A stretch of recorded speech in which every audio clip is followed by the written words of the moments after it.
about the regulatory environment in California. It's clear that California is one of the worst places to do business in the United States. California is 1/8 of the population of the United States. We're a country of 300 million people. This is a state of 40 million people. We need to look out for the majority of this population, and we need to look out for the interests of business. We need to create jobs, not make it more difficult to create jobs. We need to make it a better place for business to conduct business, not a worse place. When we can develop laws that allow us to have business prosper and grow, and we can also take care of, look at the issues of pollution and greenhouse gas containment and make both those work together, I can see that I can support that kind of legislation. But we have to pay attention to small business, the engine of job creation. Let's get to you, Chad. Go ahead. Sorry.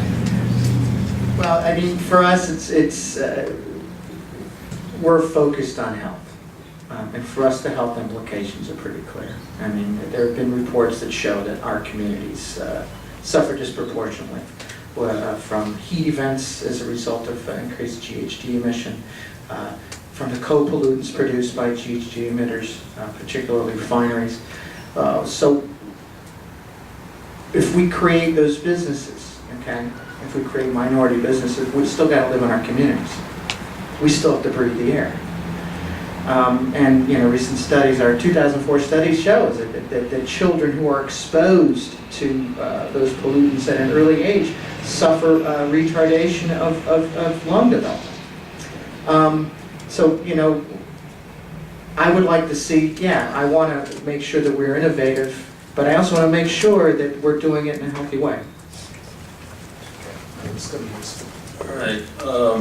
The health of our communities is of paramount importance, and we must continue to fight for environmental justice. Under Prop 23, all of California's existing air quality regulations will remain 100% in effect. Those regulations, which are the strictest in the country, are the ones that control smog-forming emissions that pose public health risks such as asthma and other respiratory diseases. Again, those laws are the strictest in the country and will completely be unchanged by Prop 23. California Air Research Board itself determined, and I quote, "Greenhouse gas emissions have no direct public health impact.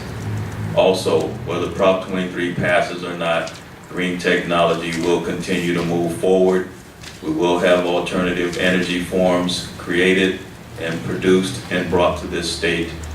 Just let's not destroy our economy anymore by imposing increased costs in the form of energy and gas on the low income and minority businesses and communities." Thank you. First, I want to say it's been an honor to be on this panel with all of you. And I appreciate New American Media and San Francisco Foundation for pulling this together. My main takeaway from this discussion actually is how much common ground we have. And I very much look forward to, starting on November 3rd, after Prop 23 goes down, working with you, Mr. Duran, working with you, Mr. Lombard, on how we step forward together into the more energy efficient and renewable powered economy that we all need. But speaking of common ground, I really just want to point out that AB 32 was passed by a Democratic legislature and signed by a Republican governor. The No on 23 side has been endorsed by both the Republican and Democratic candidates for governor in California. The No on 23 side is being led by a bipartisan leadership council that includes former Republican Secretary of State George Shultz. So when it comes to California's commitment to a clean energy future, that's one of the very few things in this politically challenged and broken state, one of the very few things that we all agree on. So again, I look forward to reestablishing common ground after the odd artificial divide that we find ourselves in right now. And I look forward to speaking with you all on November 3rd.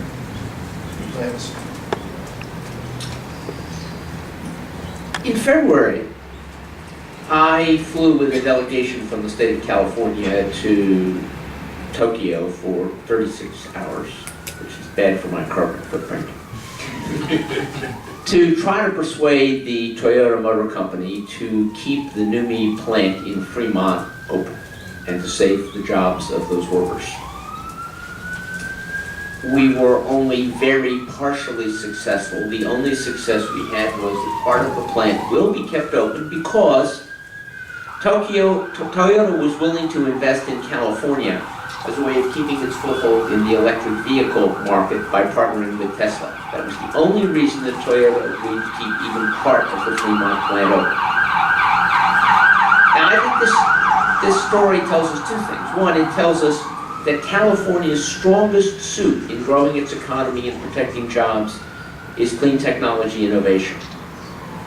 And Prop 23 is a lethal threat to that reputation.